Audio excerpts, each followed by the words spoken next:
Brazilian legendary footballer Ronaldinho একটি ইন্টারভিউতে বলেছেন যে এই মুহূর্তে ব্রাজিল দলে যে সকল প্লেয়াররা খেলছেন তারা ব্রাজিলের জার্সির মূল্যায়ন করতে পারেন না এবং এই জার্সির যে একটা সম্মান রয়েছে সেই জিনিসটা তারা ফিল করতে পারছেন না।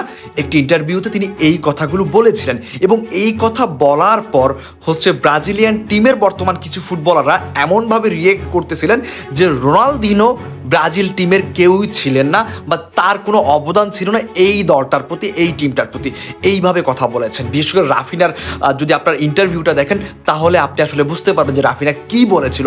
সুতরাং এই রোনালদিনো লিজেন্ডারি ফুটবলার এমন একজন ফুটবলার ছিলেন যাকে বলা হতো ফুটবলের জাদুকর, যার ড্রিবলিং তাকে দিয়ে ফুটবল বিশ্ব দেখা শুরু করেছে এবং এমনও প্রশ্ন হতো বা এমনও কথা হতো রোনালদিনোকে নিয়ে, বলা হতো যে তার পায়ের সাথে চুম্বক লাগানো আছে এবং বল ওই চুম্বকের সাথে আটকানো থাকে। সো সেই রোনালদো যখন তার টিমকে নিয়ে তিনি বলেন যে আমার টিমে এখন যারা খেলছে, এখন যারা প্রতিনিধিত্ব করছে তারা এই জার্সিটার মূল্য দিতে জানে না, তখন তিনি কথাগুলো বুঝে শুনেই বলছেন। এবং আজকের ম্যাচে যদি আপনি দেখেন ব্রাজিল কি খুব ভালো একটা ডেডিকেশন দেখাইতে পেরেছে? আমার কাছে মনে হয় মোটেও না। যখন 22 মিনিট আপনার হাতে আছে, আপনার উরুগুয়ের একটা প্লেয়ারকে লাল কার্ড দিয়ে উঠিয়ে দিয়েছে, ঠিক ওই মুহূর্তে আপনি কেন অ্যাটাকিং ফুটবল খেলবেন না? আপনি কেন পেনাল্টি শুট আউটের জন্য অপেক্ষা করবেন? এই জিনিসগুলোর প্রশ্ন কিন্তু রয়েই যায়।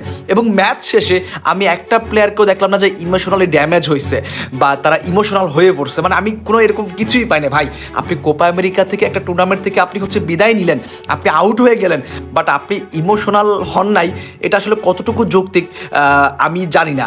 যদি আপনার দেশের প্রতি টান থাকে তাহলে আমার মনে হয় যে এই টানটা ইমোশনাল হওয়াটা একদম স্বাভাবিক ব্যাপার। বাট আজকে আপনি ব্রাজিলের কোন ফুটবলারদেরকে দেখছেন যে তারা খুব ইমোশনাল হয়ে গেছে?